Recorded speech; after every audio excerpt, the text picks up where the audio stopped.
What do we gotta do? We gotta make sure I can sit back so I can relax a little bit. We gotta make sure we're close enough for me to read the comments, and then we have to sort of lower that down a little bit more. And can I lean back on the rock? Yes, I can. I have to rock forward for comments. And since I didn't advertise it anywhere else, I'll just wait a minute for people to show up to get the, what do you call it? Notice? Yeah. This is a terrible drink I made myself. Ugh. It's probably good for me, but ugh. So there's 3. We'll wait just a few more minutes. Oh, here it comes. Pasture, maybe. Might hear some noises. Yep, I hear the ATV coming or moving. Maybe it's not coming down quite yet. Okay, so, whoa, there's some folks in here. There is Virginia and Dusty from Branson and Cracker. Whoa, wait a minute. Cracker Turn Torah. I love that name. Cracker Turn Torah. Shalom, Sister Kate. Shalom. Cracker Turn Torah. So, do you live in Florida? Cracker? I'm looking out over my property, and we have blackberries ripe. So Pastor and I tomorrow will be making blackberry jam, and my grandkids were here for over the weekend and basically just snacked on blackberries the whole weekend. So yeah, here's some people coming. I don't know if they're stopping. They are not. They are continuing on. It's all about the gravel with those fellers right there, those sounds you hear. All prepped up and know where to go. That is the title of this, and so I just uploaded a video today. I hadn't uploaded videos for a while, but had a pretty moving experience this weekend after learning about the California drought. And so today's video was about prepping, sort of. The message was finish your prep projects, and the second part of it was help your friends finish theirs, so you all get ready at the same time. But there's also people who follow my channel and who follow my husband's channels and everything else. And in my mind, after I finished the one that I did today, I was thinking about, what about the people who have been prepping for a while and now feel like they're coasting? You know what I mean? They're doing pretty good. They've made a lot of changes. They've been growing food. They've been raising livestock. They've changed their lifestyle. They've taken lessons like first aid classes and learned some skills, maybe sheared a sheep, and they're feeling pretty good about their preps. I'm of that mindset. I know there's people out there who would tell you that you can't prep enough. You prep enough. You should always be prepping or looking for the next thing or whatever. I don't always agree with that, because then you spend so much time in that. Guys all say hi. I'm seeing 11 people. Hopefully you are a cracker and no insult intended, because I hear, is that chasing life there? You guys are talking much more urgent. Phoebe Wyatt. Right. So if you've been on my channel for any amount of time, and there are people who comment on my channel who've been there since the very beginning, but sometimes they don't comment very much and they're really quiet, they can testify that I don't normally do those kind of videos. I don't normally, well, I guess I don't want to do that. Do the, oh, the sky is falling video. The kind of thing I like is historical, sort of, and also real events. Like, if we want to look at lessons of emergencies or whatever, let's look at a real event like Katrina, like the earthquake in LA where, highways collapsed. I don't like the old, well, I had a dream, and I'm not trying to make light of it, but you have to be able to discern, someone who's having some negative influence on them, and someone who's actually having something real happen to them when they say, I've had a vision of New York burning for years and it alienates my family and nobody wants to talk to me about it. Well, if it hasn't come true in 20 years and you're alienating people, it's probably not a vision being sent from the Lord, from the future. It's probably something else. And so that maybe why people don't want to hear it, and you're alienating people with this vision. And so I'm not that person. Like, I'm not I see Tulsa on fire and a volcano and you know that about me. Shalom, Vicky, Sister Vicky. She can testify because she's known me for a little while. I tend to be right in the now, in the present. I tend to be realistic. I tend to want facts backing up things that I say, advice I give. I want to often, you can give advice based on what you read, but it's even better if it's something you experience. And I like to give that kind of advice. So if I tell you about goats and how to treat the goats, I'm telling you from 20 years experience with goats. And I'm not saying I'm an expert. I'm just saying I've had a lot of experience. And so when I tell you this, I've probably done it a few times. I'm not saying that there couldn't also be other people with good advice about goats. I'm just saying that's where I come from. Excuse me, and I'm not someone who likes drama. I'm not trying to create drama. And so when I say something like Phoebe commented on, when I say something like finish your projects and help your brethren to, and be ready and be set to watch, it's because, well, I don't want to dramatize it. I also don't want to, if you don't believe in, if you're not a faith-based person, it wouldn't make any sense to you. I've had 2 incidents in my life where I felt a kind of, this thing's going to happen and the next thing's going to happen and it's going to happen. And the only other time that's ever happened is when we were told, we came to the realization, the Holy Spirit let us know, etc., however you want to phrase it, that our property that we owned was going to become a community.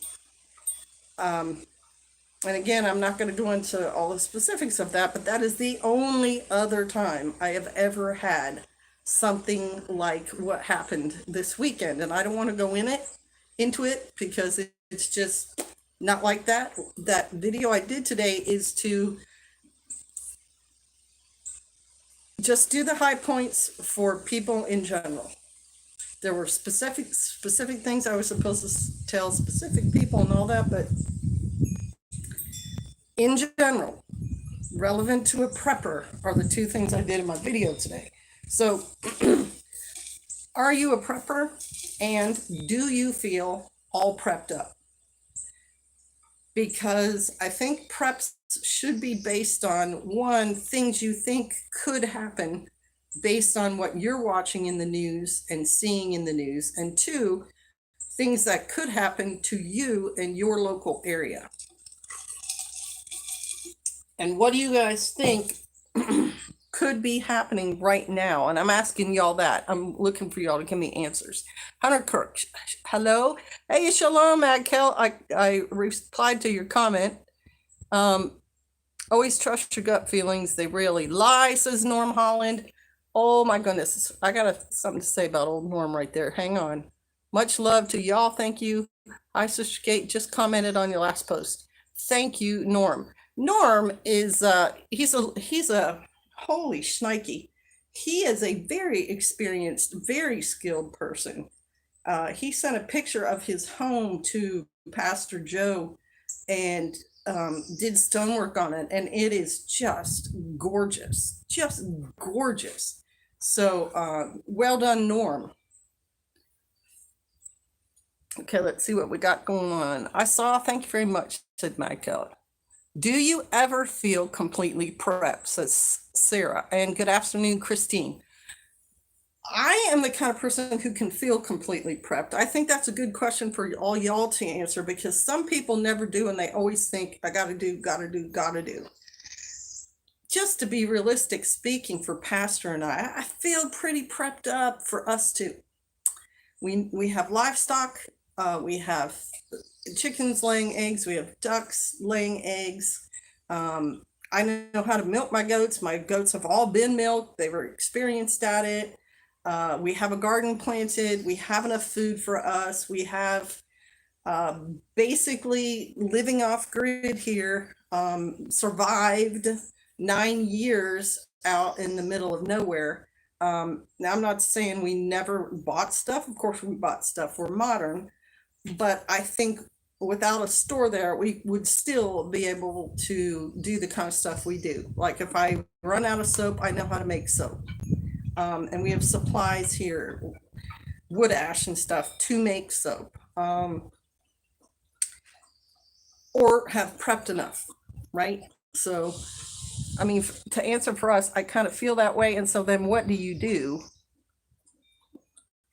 Almost ready for anything coming up, says Vicky. Exactly. Are there homestead communities that can be joined? Virginia said.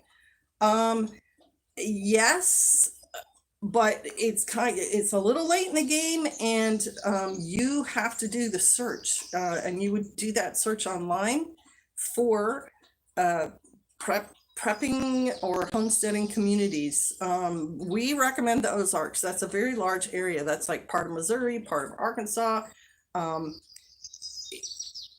It kind of depends. Like there's Amish people living in there. There's Mennonites. There's Arkhaven is the name of his community. You have to do some internet searches, and most of them want you to apply. You can't just move out and settle in and expect total strangers to be, yes, come on in. It's a little late for that. The smartest thing for you to do is try to get contact with people in your area so you don't have to go halfway across the country. And places that I suggest for you to find people who may have the same kind of values as you, like homesteaders, is go to your TSC, your co-op farm store, take classes locally, like with the library or your local community college, on farming, on livestock, go to livestock auctions, etc., etc. Like go to first aid classes, join your volunteer fire department. Your volunteer fire department is an awesome resource for your area.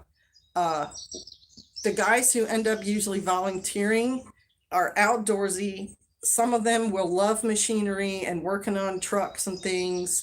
Will be guys who know the area very well.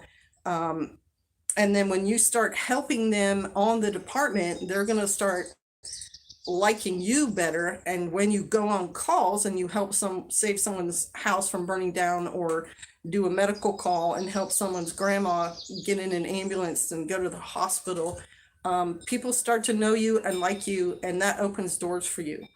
So you cannot just sit and do nothing and expect something to happen. You have to actively go out. And my video today is assuming you've already been doing all that. So if you have not done all of that, get on it now, is kind of what, because my message for people who have already been on it. My house will not collapse, built by the Lord's commandments. And it's also built by stone, Norm. So come on, it's something. Okay. I'm just going to read these comments real quick. Expect the unexpected. Yesterday I dumped water bunks and then tried to refill, but no water. Lesson, check running water first. Good lesson. Never completely. There's always more I can do, but I'm good enough, said Mad Kelp. Big Vis says, do I feel completely prepped? Could I ever be fully prepped? I'm probably one of those who could not ever be fully prepped. I go in stages though. And once I finish a stage, I feel good for a while. And there is Shrek, morning from the woods of Pennsylvania. Hello, it's afternoon here. And Sarah said, build your community and work on learning skills to be self-sufficient, growing from seeds, making bread and food from scratch, starting fires safely, etc. Yep, and here's another suggestion. I've said it in other live streams. Old Girl Scout and Boy Scout badge books have a lot of skills and instruction in them, and they're a really good resource. When good men gather in dark places and speak in low voices, there is, I can't read it, there is a problem. Well, there you go. You sound like one of our Revolutionary War kind of guys, because that's what Sam Adams and John Adams and Paul Revere used to do.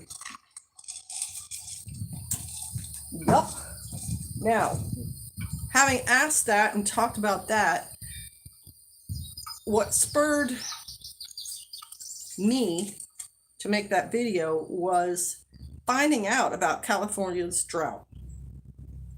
Because I've just been living my life. I've had a bad back, and I've been trying to deal with our homestead, and my grandkids came to visit, which is always a hoot, but it takes a lot of time and energy for me. And I had not been checking the news very much. I kind of depend on Pastor Joe to do that for me. And so I've been prepping close to coastal areas. I haven't met anyone in my area that even knows what is ahead, says Virginia. Then go to some of the places I said to go to. Anyway, what was I talking about? I didn't know. So I watched Following Yeshua's live stream on Friday night, and he and his brethren who are living in community the same way we are. And that's a whole nother topic there. And I'll just say a few things about that, and I'll get back. We were under the mistaken impression when we first tried to do community that we all needed to live on one person's property together, because that came from a ministry we used to follow. Now we're pretty convinced that is not the strongest way to do it. The strongest way to do it is to everyone have their own individual homestead, because everybody can be producing, and to help each other. But it also gives you a whole lot more options. Should one homestead not be viable, you can then move to another one if you need to. And you got strength in a lot of people. And that cooperation and stuff is easier when you are not all living on top of each other all the time. And that's all I'm going to say about that. So, man, now I'm off topic. Oh, the California drought. It is pretty serious. And, oh, thanks. Praise the Most High, my back is better. Yeah, it's a combination of the medicine I was on and the chiropractor I've been seeing, and I did rest it, so now it's doing a lot better. If you haven't looked at the California drought, it's probably worth you looking at it, simply because it's pretty bad. They've been in drought basically now 12 years. They're saying this year, but their longest drought in that state was from 2011 to 2019. So that's 8 years. And then now I just saw an article that said they've been in drought for 4 years. That's till now. That's basically 12 years straight.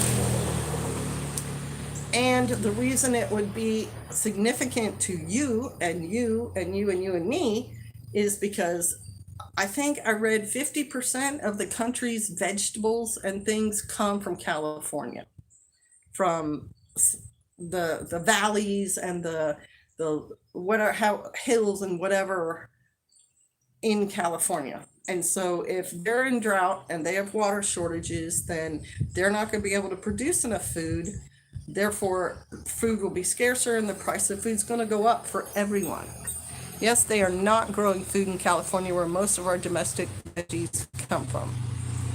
Anyone seen a picture of Hoover Dam? Wow, I haven't, but according to the article I read, all their water sources are at 50% capacity right now.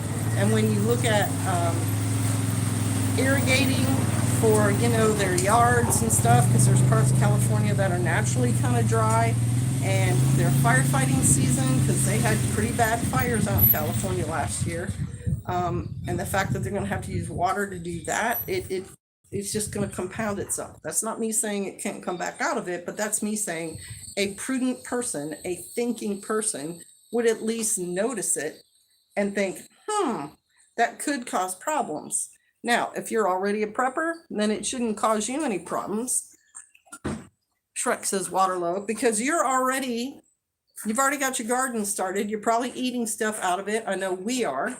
And so this will not be a big deal for you, but it is a deal for you. Like, you do need to pay attention to that. Hello, what you got there, mailman? Neither one's for us, it's for other shofarians. Oh. Both of them. What do you think about that? Okay, so that's kind of my take on it, you know. So like Soreback, wait a minute, Soreback. And they are diverting water from farms to power plants. A no-win situation. Hello, hope the day is great. Thank you. Same to you, brother. I'm sitting up. My back's pretty much better. Sore back, that's normal. Humping firewood. Take a day off. You will be fine. Norm, I've taken off the last 2 weeks. Okay. There's Irene. Good morning from Australia. We are in lockdown and working from home. That's another thing. Thank you, Irene. There is that variant of COVID that has been spreading across Europe and into Australia and stuff. I don't know this factually, so I'm going to tell you I don't know it factually, but I heard that it can be very serious for people who were already vaccinated. Don't know if it's true or not. And also for younger people, it's hitting them very hard. And so parts of Europe and India's had, terrible COVID fatalities and everything, are shutting back down.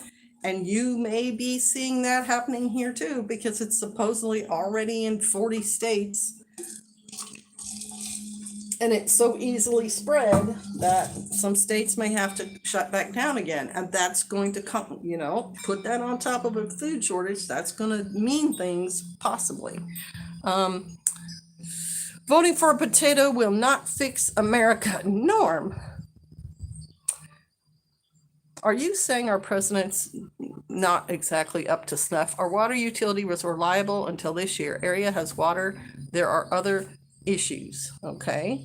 They had the audacity at Meyer to try and charge $3.59 a pound for cabbage. One cabbage was over $9. That is significant. I don't care where you're from. That is significant. Cabbage ought to be about 50 cents. Grandma Ginger's Farm, good afternoon. I'm glad you caught it too. And there's Mrs. Lovely Dudley. Shalom, shalom. If you have to pay $9 for a cabbage, you're going to stop buying cabbage. And cabbage is supposed to be cheap. So what is expensive? Things like asparagus. How much is that going to cost?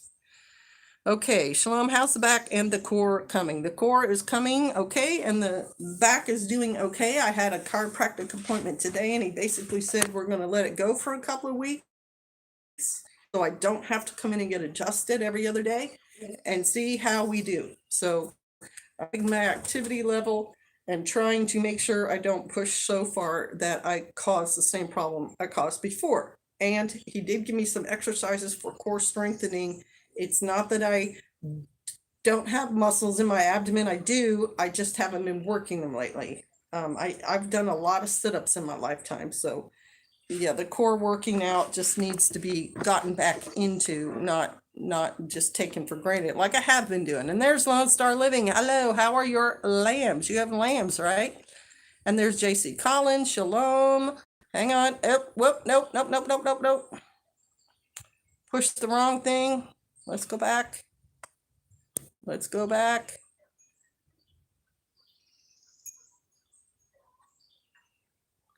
scandemic is up to speed, up and rolling. I don't think it's a scamdemic, but some people do. And even if you think it is or isn't, your government can still shut things down.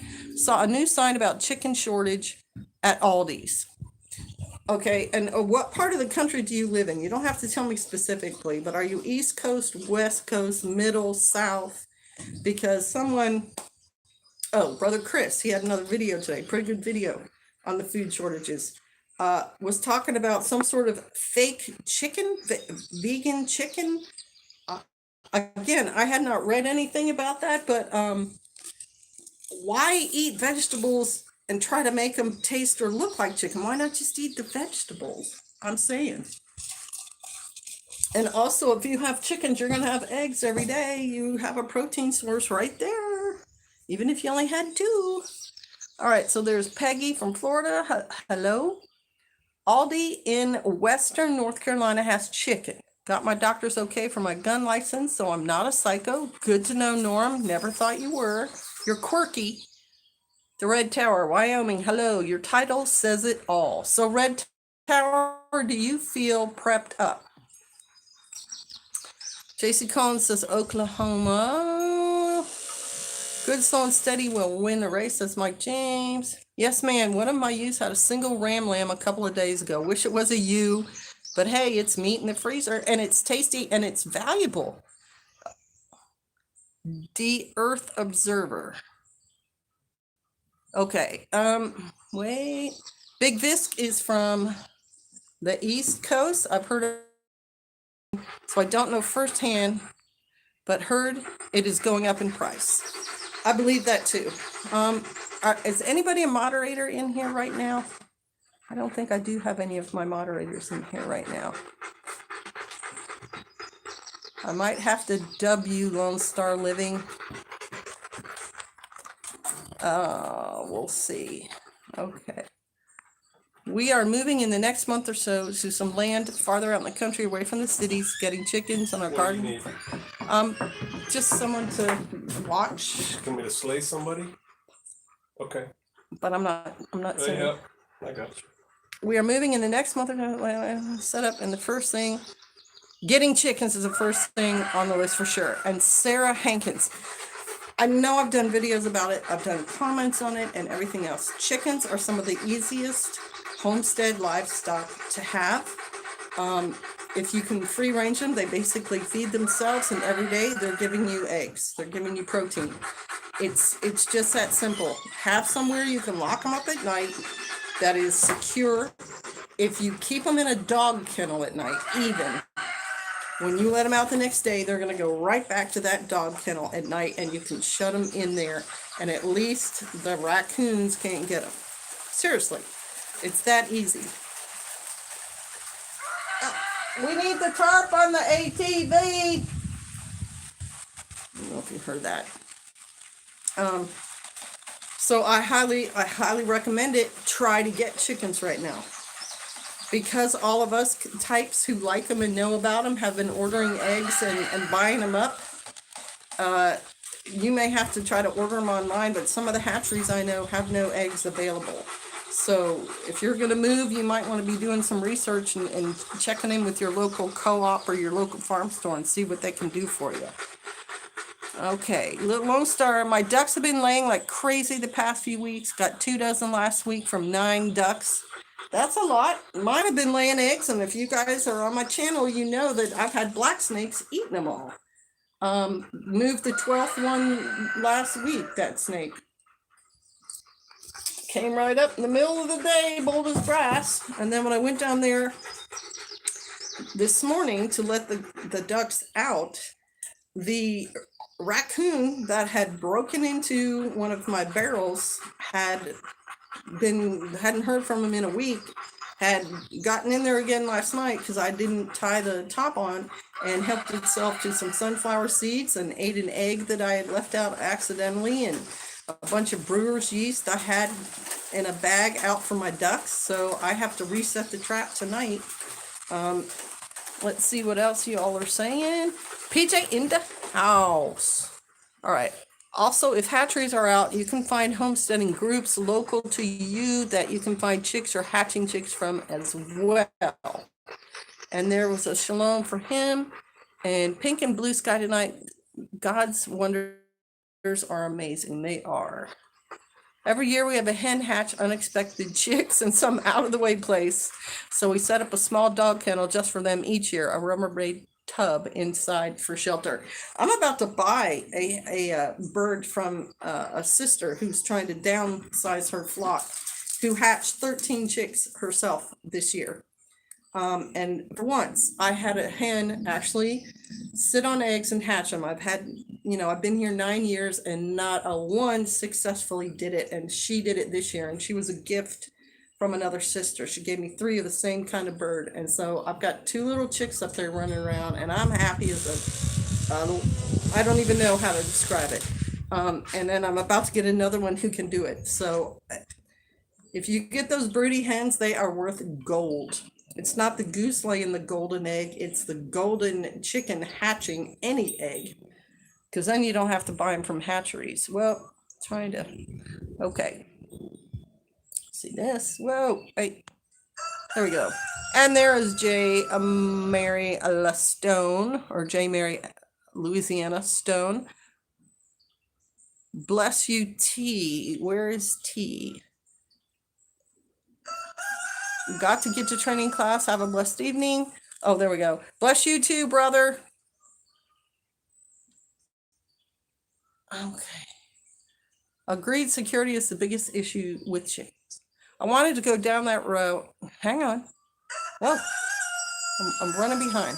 My silky hen hatched out my standard chicken eggs. Silky hens are worth their weight in gold. They will hatch anything you put under them and mother them. I have nothing but good things to say about silkies. It's hard to get a hold of them. They're expensive now, but they're worth it.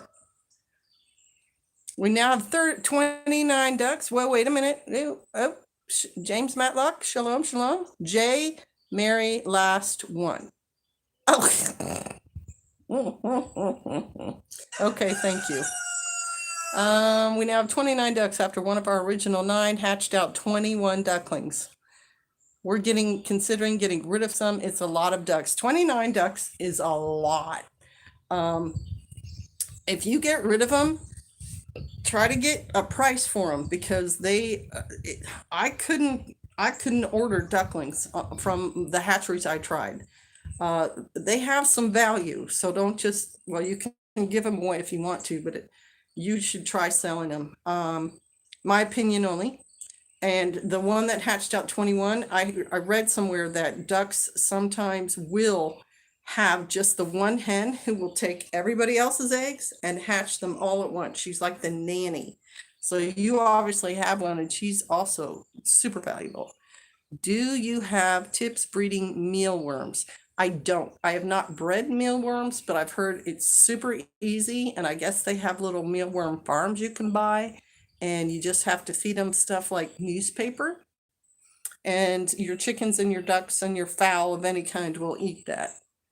It's a good, they're getting $40 for like a 2-pound bag in the store of mealworms, so it's a valuable thing. Okay. Norm's having a whole rainbow thing happening over his house with his sunset. Should you free range ducks if you have a pond? A Ledwin mare. Good question. I would. We have a pond. We actually have a couple of ponds for the ducks. Ducks require water every day. It doesn't necessarily have to be clean water out of your hose, but they have to have water because they run it over in their mouth, and they continuously clean it after they eat stuff, and then they also have to clean their feathers, so they do that several times a day. And if you don't do that for certain breeds of ducks, you will actually cause them to get sick. They will, get mites and all sorts of things if you don't have water for them. Plus, they do things to the pond. Our ducks that we kept here actually silted the bottom of the pond with their droppings, which kept water from leaking out nearly as bad as it used to. They eat larvae and all sorts of things that are in the water, and they tend to clarify it. If it's all clouded up with algae and things like that, they'll get in there and start eating stuff. And so they fundamentally change the nature of your pond. Now, I was worried because I love my tadpoles and my frogs and my toads because they eat bugs.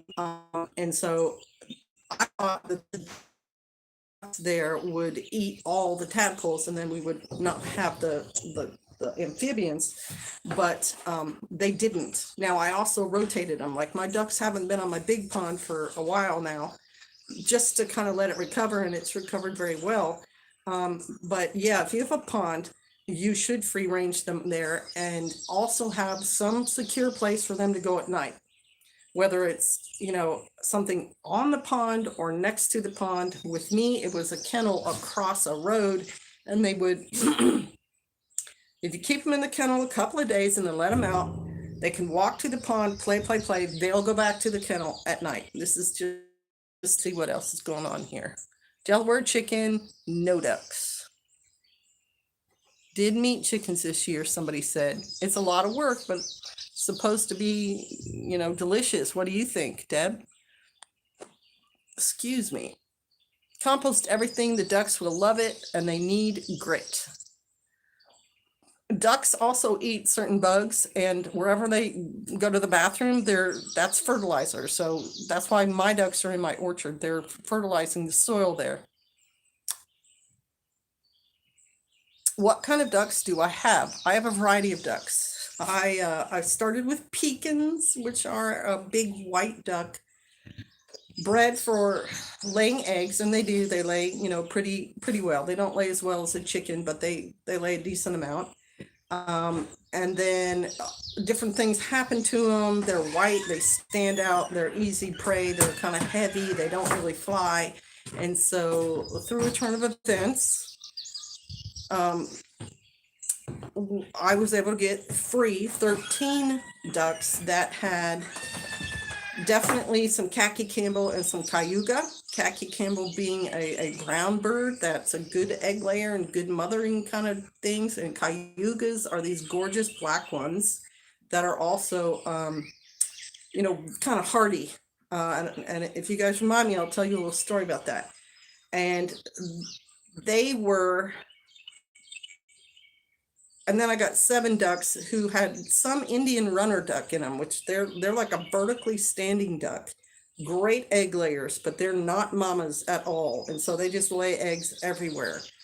And those were mixed with the other 2, khaki and cayuga. So the ones I have now that have any color besides white in them are a variety of those mixes. And I like them. Okay, let's see. Some of our new ducklings are Pekin Swedish Blue Cross. They're very handsome mixes of white and blue spots. Yeah, Swedish Blue and Swedish Black are good varieties too if you want, something a little different. My folks always did meat chickens. We canned or froze nearly 100 every year. Awesome. That's a very good thing to do. Poultry rats killed, what, baby birds probably. City slicker here when I had my ducks and would turn over my little garden. They were right there at my shovel getting the very abundant earthworms and putting manure in, which is good. Okay. Had poultry rats killed them. There we go. I've not had poultry rats, but I've had poultry rat snakes and raccoons. I've heard ducks are great in gardens. They don't damage the plants. That's also what I heard, but my ducks don't have access to my garden right now, but there are some plants they eat too, so they do a little bit of mowing. And there's C103. Hello. I have too many foxes here for free ranging ducks, says Shrek. And you need to know your area. That's why my ducks are in the enclosure they're in. It's like I let them out of a coop into a fenced yard, and generally speaking, during the day, the fenced yard keeps most predators from coming in there. If I left them in that fenced yard at night, there's no doubt that raccoon it can climb over that fence, would get them, and it has. I left one drake out there one night, and it was gone the next day. So they're free ranging within that yard that is the orchard, which is pretty big. And sometimes I open the gate of that and let them go even farther out, but I always make sure they're locked up at night, because there's just too many things that like duck, including your neighbor's dog. Watch them tear down my seedlings. Okay, so like I said, certain plants in the garden, and I bet you it's probably mature plants. And I know this much, chickens will tear up all sorts of stuff. They'll eat your kale and your broccoli, and they're not dumb. They'll eat your tomatoes, so you don't want your chickens free ranging through your garden. Make sure your gardens, are mature, because ducks will eat seedlings. See, there's Grandma Ginger's farm with her wisdom.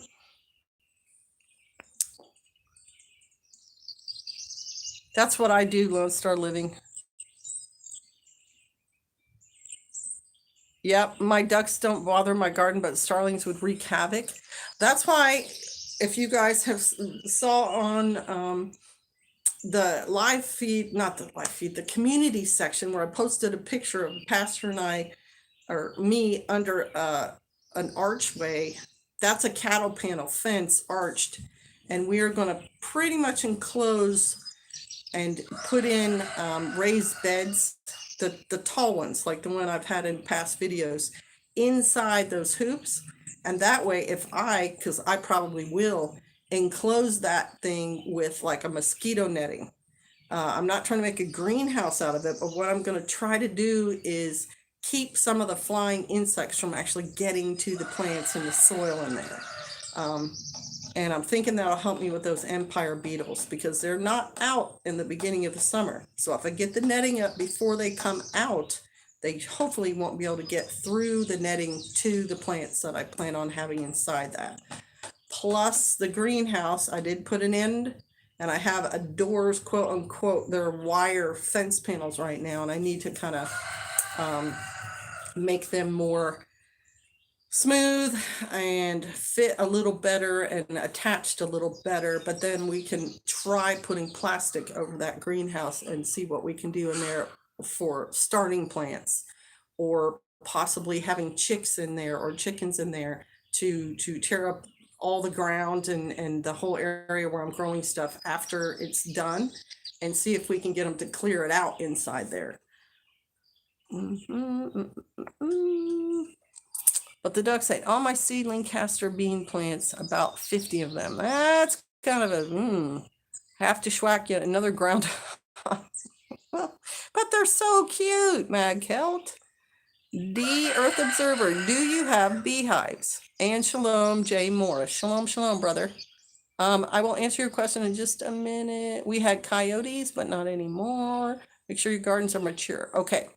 Do you have beehives? We do not. Pastor knows how. We haven't really attempted it here. We haven't really had bee shortages.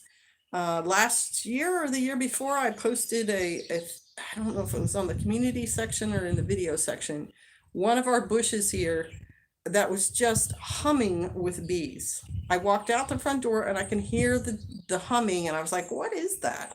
And then walked over to, I think it was a wild rose, and it was just covered. So we haven't had a bee shortage up till this summer, and we still had bees in the spring. They took care of the blackberries, and I've got grapes. Would y'all like to see the grapes? Are you guys interested in wild grapes at all? Because if you are, I can kind of walk you up there, show them to you. I haven't seen as many lately, and I've got a squash plant that's pretty healthy that does not look like it's actually growing fruit on it. So I may be, what do you call that? Pollinating it with a Q-tip if that doesn't happen. Whoa. But we have peas growing and kale and things, so I think we're okay. Okay. JC Collins says absolutely. He would like to see the grapes. Anybody else?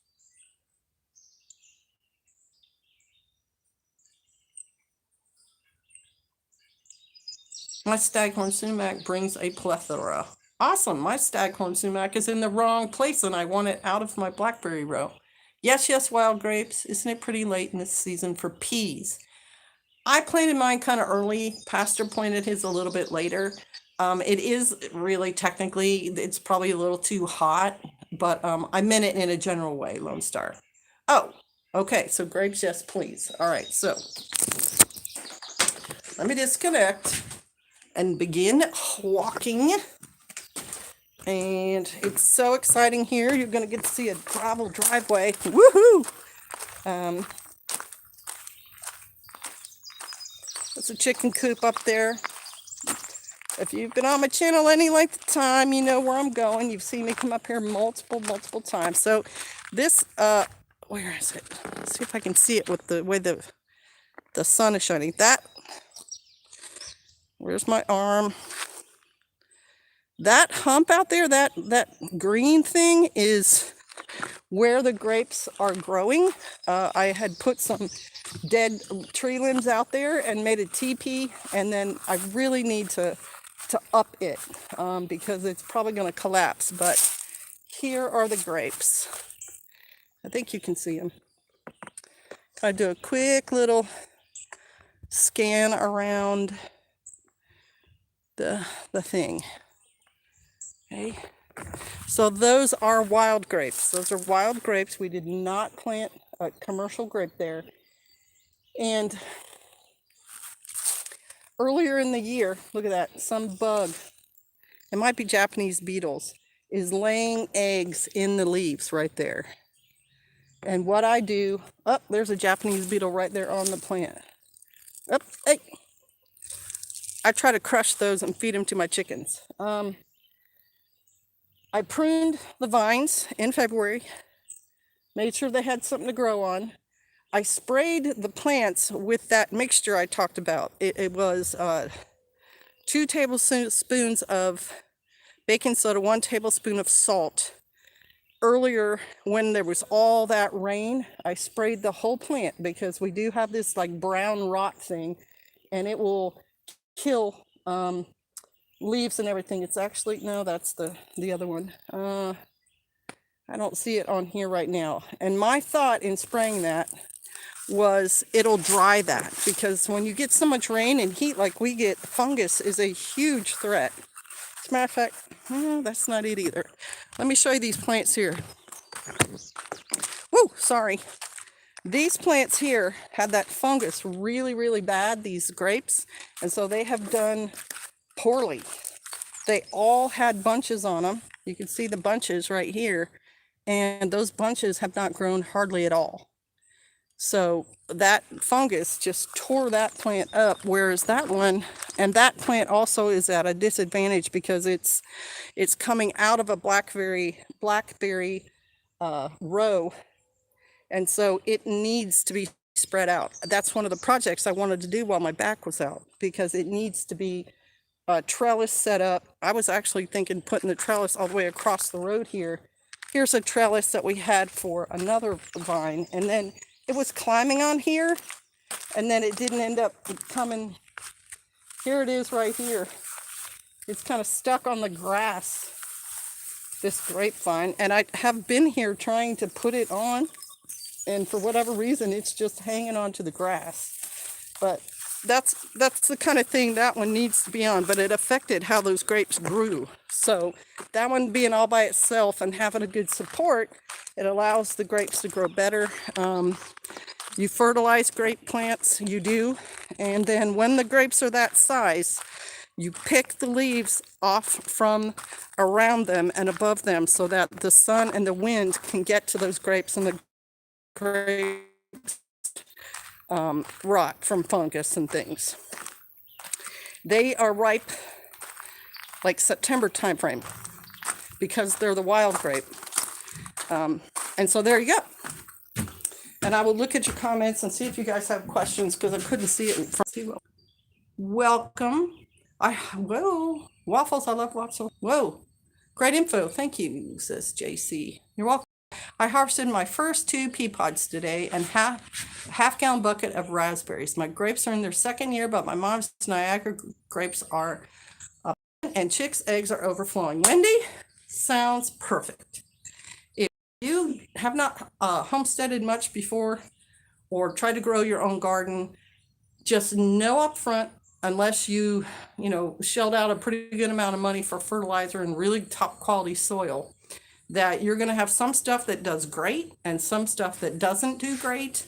Do not berate yourself from that. That's how it goes every year. But take advantage of what's doing really well and just decide you're going to plant again next year and try to get that thing that didn't do well to do well. This year, my potato plants look better than they ever have, but Brother Chris put on his live stream, plants need magnesium, potassium, and nitrogen. And if you give them the wrong thing in the wrong amount, you're going to get things like really healthy plants, no fruit, or really green plants, no fruit, or really weak plants and hardly any fruit. And I'm a lot more freewheeling with my garden than I should be. I should be more on point, but I'm hoping the big plants mean more potatoes. It's a long way of me saying that. All right, let me try now. Okay. Hey, Aid. Shalom, brother. How are things over there in England? How is the COVID situation doing? Thanks for streaming. Got to get busy. Shalom. All right, see you later, Mike. Glad to have you there. Do you observe a raisin bread French toast? Oh my gosh, that sounds delicious. Do you have any particular plan for the wild grapes? JS Badger. I will probably either try to dehydrate them or make wine. I like wild grape juice, but it's a lot of work, and I'm getting lazier as I get older. So those will be my plans, and I do have other vines with grapes on them, but again, with my back out, I haven't been able to check everywhere, so I'm just hoping the rest of them are doing okay, and as soon as I can, I'll get out there and I'll walk and I'll pull leaves off if I need to.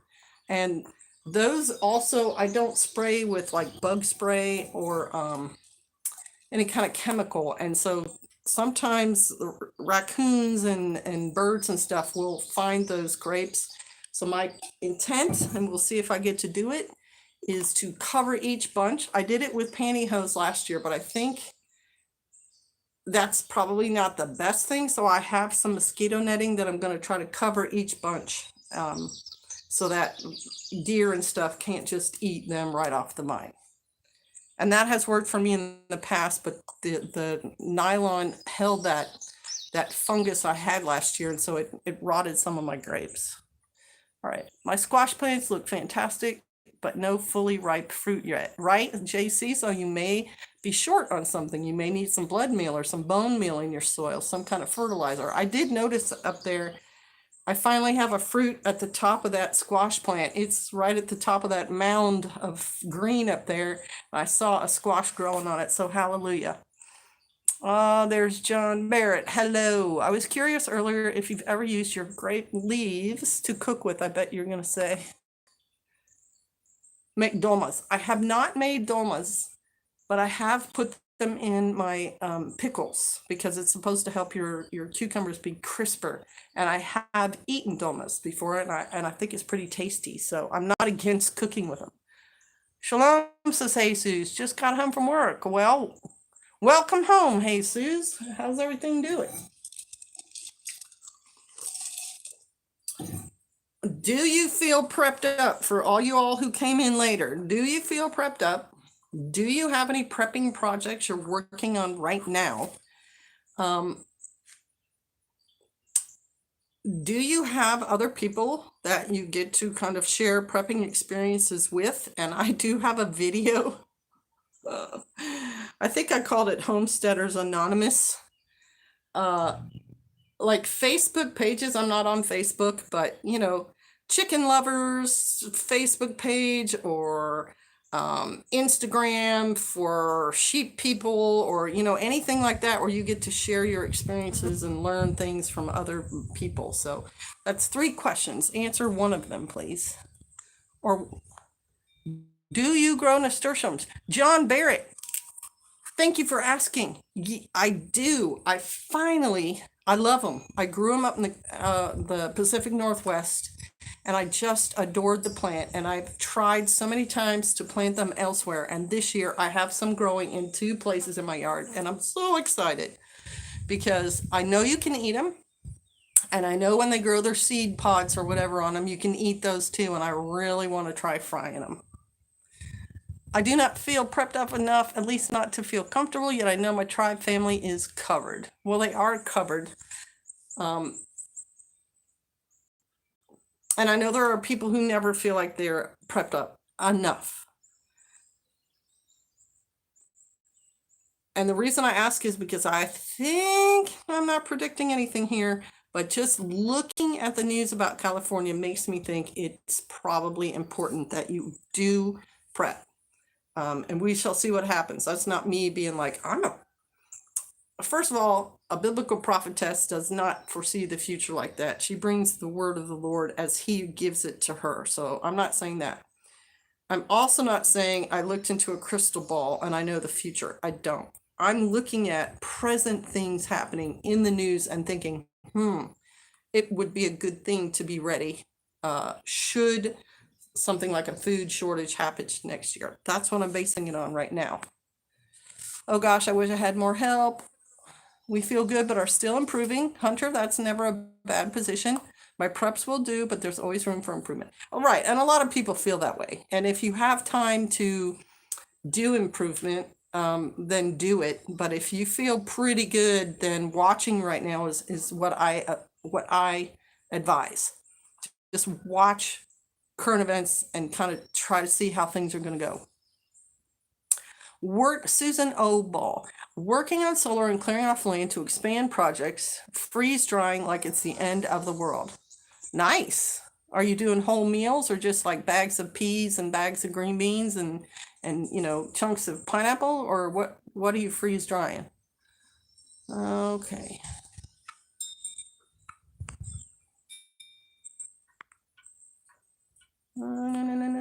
Especially garlic. I grew up traveling through the Central Valley, and what I'm seeing is scary. Say that again, D Earth Observer, because I missed your prior comment. What's happening in California, says Mommy Alex A. Just type it into Google. They are having a really bad drought. But this is not just this year's drought. They've had bad drought there since 2011.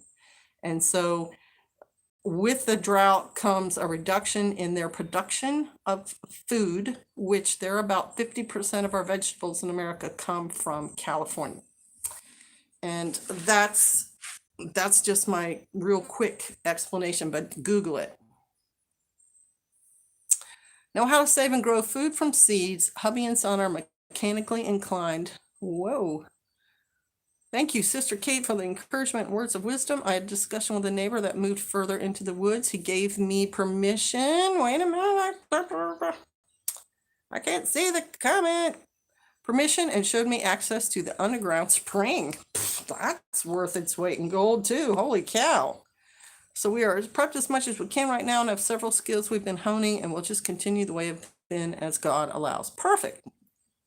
Keep your eyes peeled. That's the other part. Watch. I mean, son are mechanically minded and can fix all the things. Daughter and hubby are also learning blacksmithing because it's interest. Awesome. Very valuable skill. I feel prepped. I pause for a little, but what I've seen from what's going on in Western states, most all of them, is quite frightening.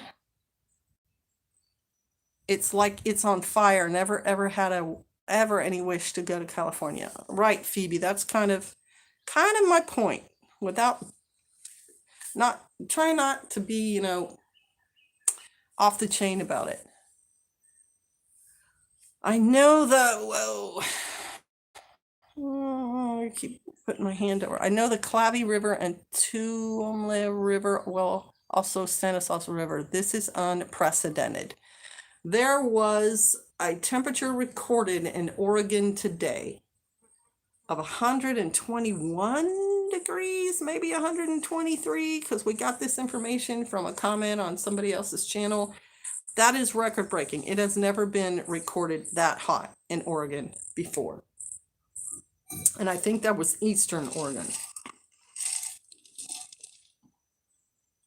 I don't know if you can hear that noise in the background, but my hummingbirds are yelling at me because I need to get more food.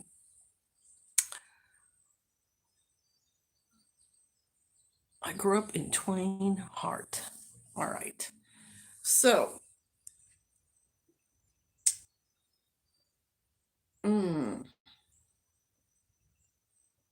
I'm wondering what else I was planning on talking about. Planned on talking about California. I showed you the grapes. My back's doing a little bit better. Anybody have any other questions, comments they're interested in? It ain't the weather, it's all the hot air from the people or from the cattle, right? Because their gas is some sort of methane or something like that. Whatever. I don't believe that. There you go, Lone Star Living, right? I don't believe that in a bit. Politics. Are you saying we need to talk about politics, or are you saying politics is all the hot air coming out? I think that's probably what you're saying. I don't even want to talk about the political situation because, one, I've been saying ever since like 2, 3 years ago, I thought this whole political move in our country was a mess. And what's being reported on our president is him being, ineffective and bumbling and, whatever. And I don't even care anymore. I don't even listen anymore. Overheard as I was getting ready to go out to start a root cellar fallout shelter. Okay. The politics is the hot air, right? They're talking, but they're not really doing a whole lot. And meanwhile, we're having buildings collapse and illegal immigrants pouring across our border, and record high temperatures in our western states. And the other thing people are not forgetting, but I mean, it's very significant, is last year's fires out in the western part of our country. And it's not just lately. I've talked about this too. There are some excellent books on some of the great Western fires that our country has had as much as, 150 years ago, where half a state might be on fire. I think there's one called Fire Train where 3 little towns that had railroad tracks coming through the middle of them, there were 3 different fires and they converged and they were burning these little towns, and the only survivors got on a train and headed down the tracks and the train caught fire. I mean, it's a very dramatic story, and it's not something new.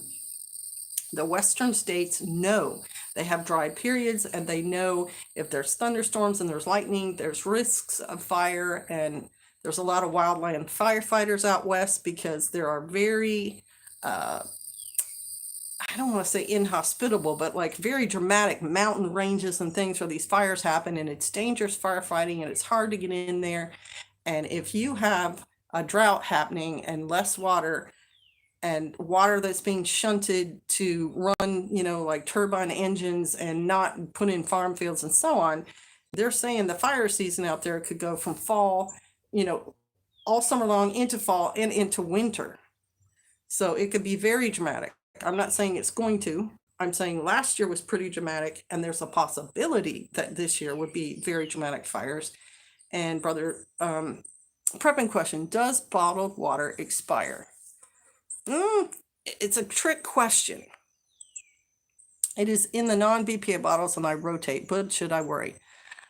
J. Mary, I don't think so. We've had water in things like 2-liter bottles and juice bottles for years. And if you are worried about it, one, it should be kept out of the sun and it should be kept in cool temperature. You can drop just a little bit of bleach in it and it should be fine. So that's my best. On a funny note, my daughter is into helping more and more and marked a day out on my calendar. We thought Friday was Saturday Shabbat. We worked and cooked all day Saturday, didn't figure it out till Sunday. And that's just one of those things, right? Once you come into an understanding that you are supposed to be keeping that Shabbat, sometimes it throws people for a loop. And Pastor tells the story of our first Shabbat. It was just him and I on our couch kind of staring at each other saying, what can we do? What do we do? Like, this is really weird. Yeshua, as long as you are trying, you will have forgiveness for that, because you weren't intentionally trying to to keep the wrong Shabbat. And excuse me, in my opinion.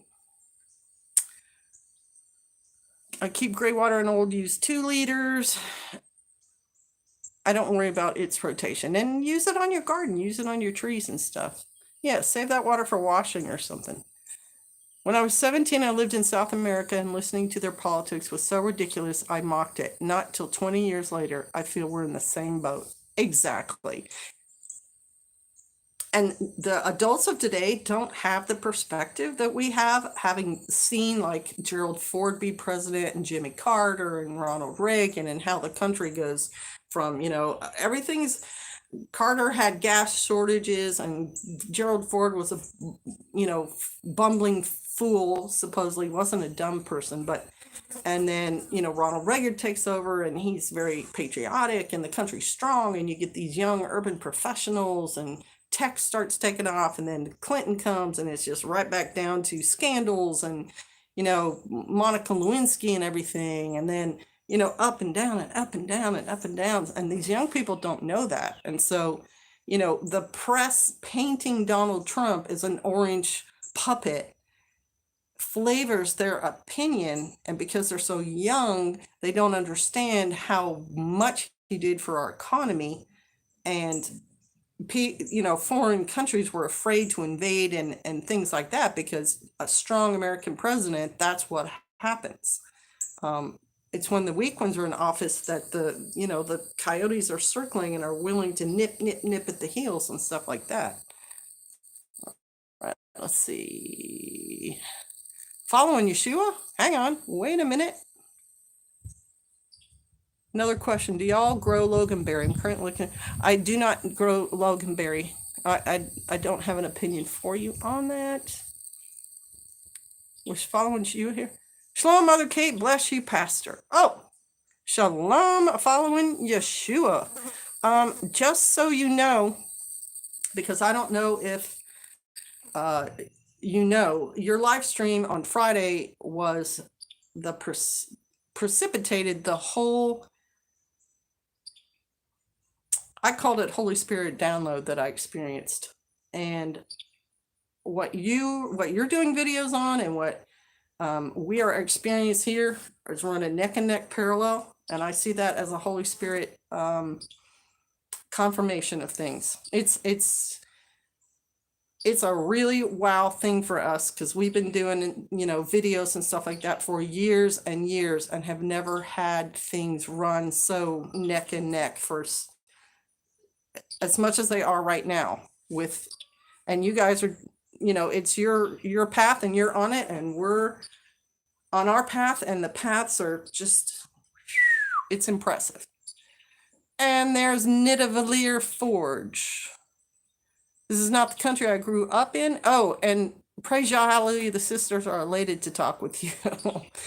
I miss them, quite frankly. I'm so glad y'all texted and we can get back in touch. And you all are just, you work so hard, and you're bearing so much fruit, and it's impressive. And it should be a testimony to people who are saying to themselves, I don't know if I can do it. I don't think I can do this homesteading thing, blah, blah. If they watch some of your videos and see what y'all are accomplishing out there, they will be inspired. That's the way I think about it.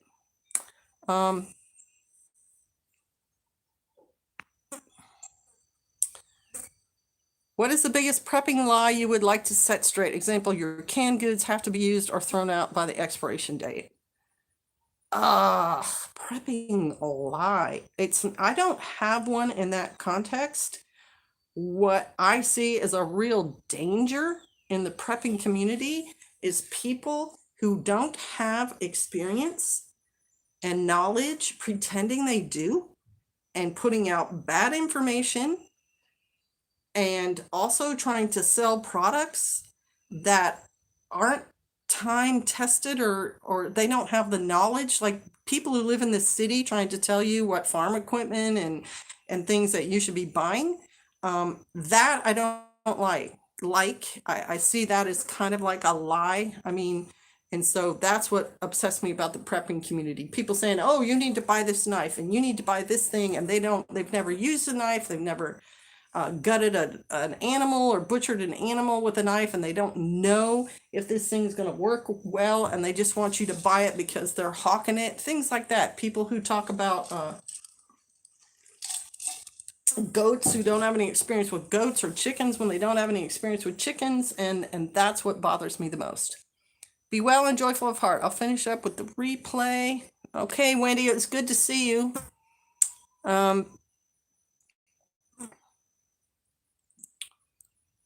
I feel like we have no right to celebrate Independence Day, especially after what we have allowed over the last year.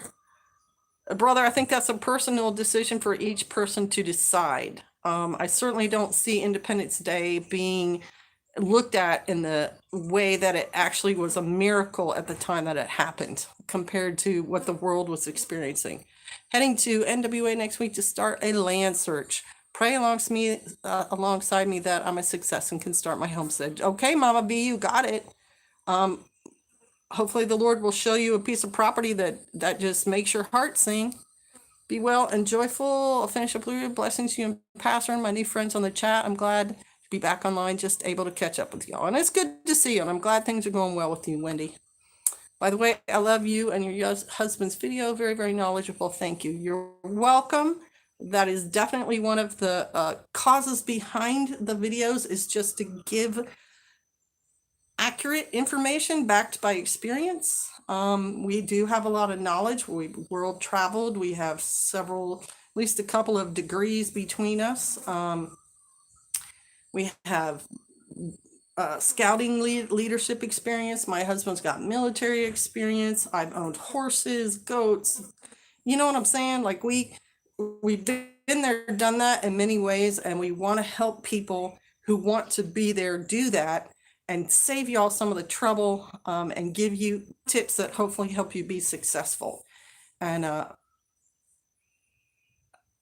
yeah, that's our kind of main reason. And Brother Chris said this in his live stream, and he was absolutely right. If even one of you is helped by our videos, then it makes it worth it, the time and effort that we put into it. I think he specifically was talking about bringing people to the understanding of Torah and biblical obedience and so on. And I feel that too, but also as well, the agricultural side and the faith side, the agricultural side, just the life is a good thing, especially when you have the Lord in it, and the peace and the quiet that Pastor and I enjoy every day. That's what we're trying to share with y'all. And there's Priscilla. Shalom. Grateful Acres. We have had good luck with sulfur powder rubbed down midline of back and repeat in 2 weeks. Grandma Ginger's Farm, thanks for answering their question. Grandma Ginger's Farm, she's an experienced lady. She has a lot of knowledge too. So whatever question she's asking, you should go with it. You and your husband are amazing. I moved from California in 2017 because of PJ's words. Well, good. I bet you're thinking you're glad about that now. Just run that grape, and it may last forever. I ate some the other day and later noticed it was best by July 18. They were fine. That's right. A lot of expiration dates are for commercial reasons, not necessarily how still edible and drinkable certain products are. I've done a thing on here where I ate, opened up and at least looked at, I don't know if I ate it or not, but I fed it to my animals, like a 30-year-old meal ready to eat, a military meal, and the animals were fine, and it smelled fine. It looked a little funky, but yeah, some food and drink can be okay for you to use well beyond an expiration date, and some medicine, but not aspirin. Sulfur powder, I can stock that. Any other ideas? Tell me, repeat for me what we're talking about. Torus or vector equilibrium. I think that's answering your question. I'll go back here a little bit. Thank you, Nidaviller Forge.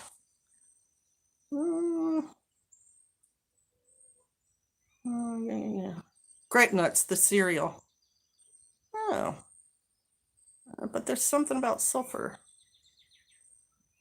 Third shift calling me, say, okay. See ya, Shrek. FY has definitely made an impact on my life. Awesome. Non-commercial remedy. Oh, there it is. Non-commercial remedy for biting lice and goats. I ended up using Ultra Boss after I exhausted my knowledge. I would guess diatomaceous earth. I've never had lice on my goats, but sometimes I go nuclear, and I would, if they were really suffering, probably use permethrin, which is often the chemical that's in those oils that you get for your dogs to keep the fleas and ticks off. I know it's a very serious chemical, but it can be very effective at times. I've used it on a field where I had goats that were getting intestinal worms, and the year I used it, they got 0 intestinal worms. And I've had goats die from those worms. So that's not me saying you have to use it, but it's me saying sometimes I go nuclear if nothing else is working. Even garlic oil might work, really. I did try DE and python dust. I dried their skin out badly. Oh, I'm sorry. Maybe neem oil. I had a brother mix me up some neem oil because of the bug issues I have in my garden. And I had tried neem oil and done it wrong. Put it directly on the leaves and burned my plants up. But he said, no, you have to put it in a water solution. And he mixed them up for me, and I've sprayed it out there, and it seems to be working at least a little bit on some of the bugs out there. And there's Mad Cow. Yeah, there you go. Grateful Acres, perhaps garlic juice. Also think about something, it might burn, the goats might hate it. I was going to say like a solution of with hot peppers in it, but they may not dig it. And also Dawn soap. People use Dawn soap solutions to kill bugs out here. I haven't tried that yet, but Dawn does absorb oil, so that might dry their skin out too. Lavender oil, peppermint oil. I mean, I don't know if you tried all those. Best live stream in weeks. Wow, really? Makes me feel pretty good. I gotta make sure I don't get a big head about that. Thank you very much. Let's see. I can't scroll without. Thank you for all the ideas. You are welcome. I think there's a great need to learn some sort of skill. I knit, crochet, and sew, and can gut a chicken. I think we all have to do more at bettering ourselves. Absolutely, especially if you don't have those skills. If you don't have them, go learn them, because they are valuable. They are never not valuable. Let me put it that way. I know how to knit. I know how to crochet. I haven't done them in years, and my fingers get sore. But if worst comes to worst, I will be able to make us socks and things like that, hats, and I haven't done a sweater, but I can theoretically do a sweater. I definitely can sew if I need to, and it's never a bad skill. I don't know how else to put it. Learn CPR. Sure. Do you guys forage for wild edibles? John Barrett, wild medicine as an Indian peace pipe, which is used as a painkiller. I absolutely forage wild edibles. I have a couple of videos on the channel. If you go to the search bar and just put in there wild edibles, you ought to be able to get them. I talk about them growing in my garden. I actually brought some wild edibles to this property to make sure that they would grow here. As far as the medicinal side, not so much. But I have plants here that can be used medicinally. I have peppermint. I have plantain. I have... I can't remember now, the leafy plant that the natives used to ease respiratory. I also have, which grows naturally here, a kind of vine that is used for women for hormonal issues, and a wildflower that is used for eye issues. Mullein, that's right, that's the one. Donna and I can't find wild lettuce, been looking. Okay, so wild lettuce, if you guys are willing to sit there for like 5 minutes, I will go get you the plant. It is very specific. And let me go get you one, and then I'll show it to you. Hang on for like 5 minutes. Okay.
Is it Bigfoot?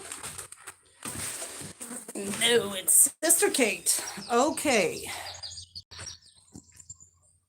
Wild lettuce seeds can be propagated easily if you have someone who has the plants. All right, here is the wild lettuce plant. I will get it as close as I can get it and still have it look visible. Okay. This is a little one, so they get really big. Be looking specifically at these leaves.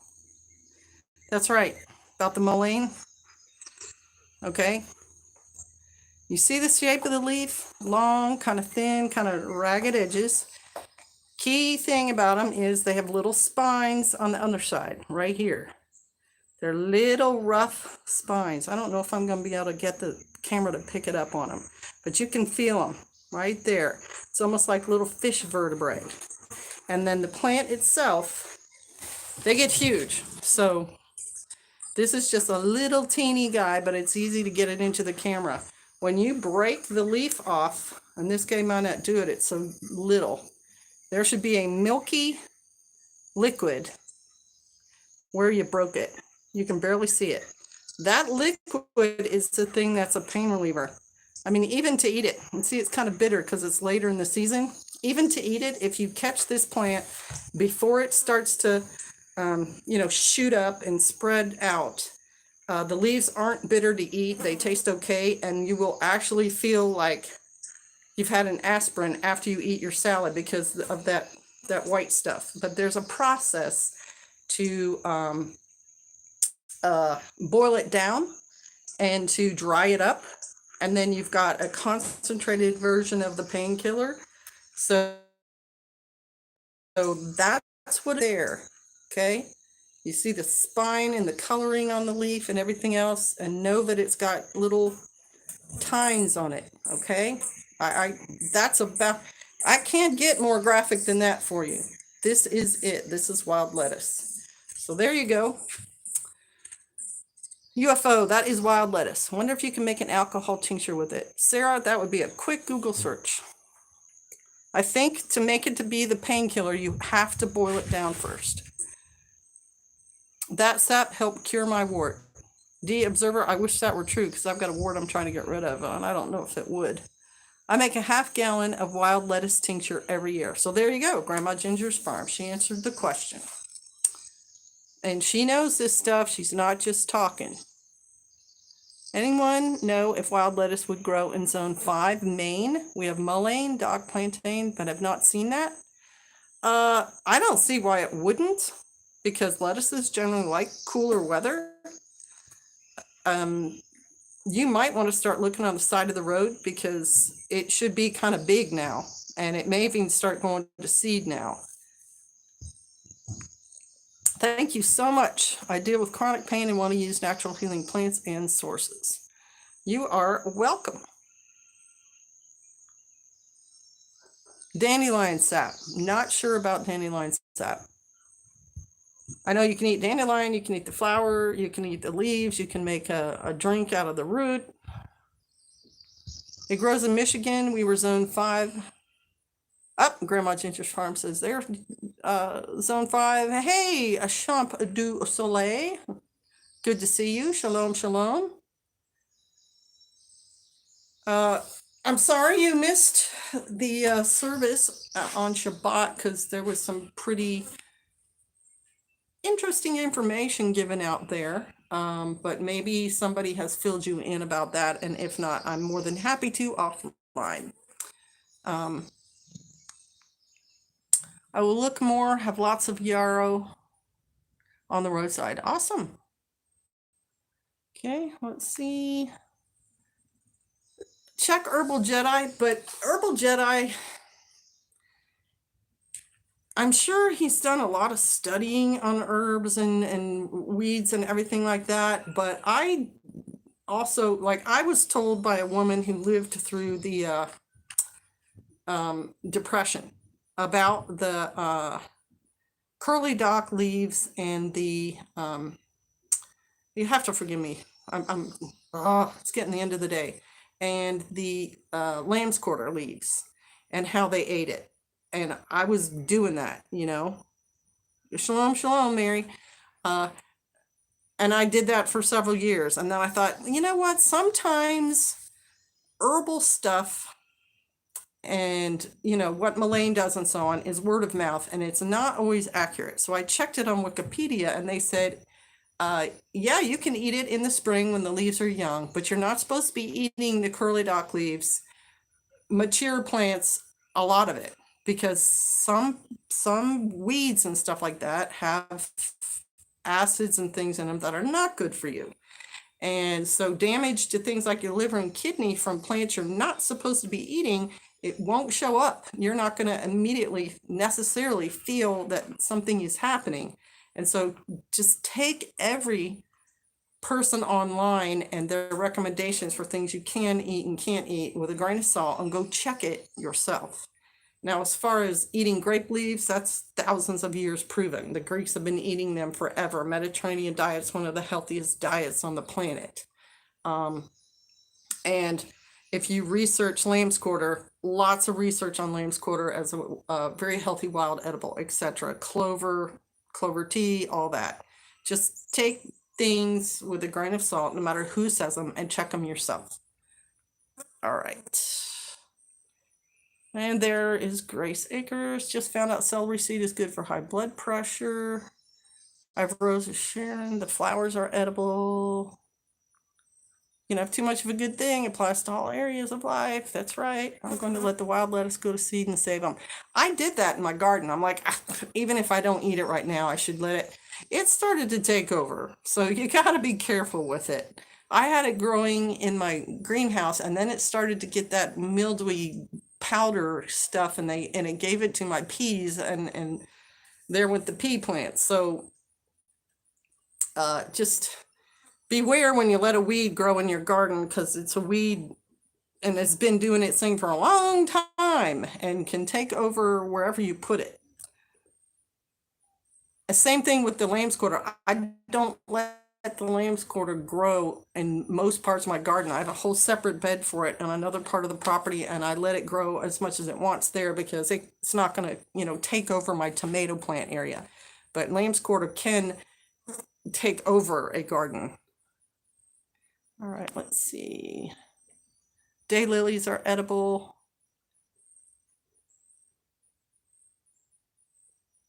I just know my water is gone. Well, Earth Observer, maybe I'll start using it.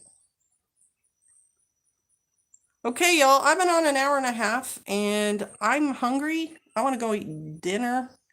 So I'm going to get offline now.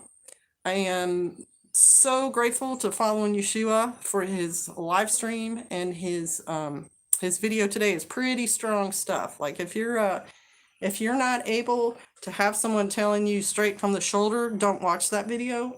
But if you want to learn more and hear some truth, watch his video. And as always, watch my husband's videos, because he's always putting out good information on his Patreon channel especially, but even his older videos on YouTube. Good stuff there. For my crew members, if there's any of y'all out there, today's video was a lot for you all.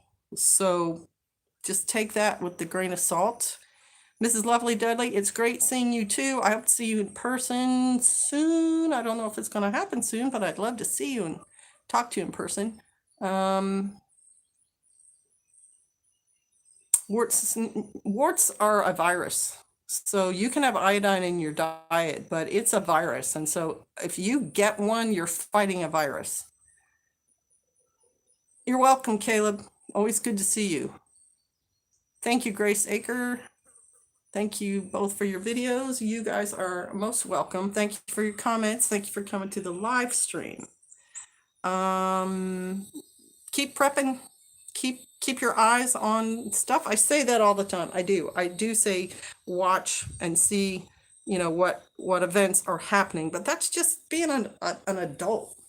Just understanding your world and what's happening around it, and looking for things that you might need to know are coming. All right, y'all, bless you. Shalom.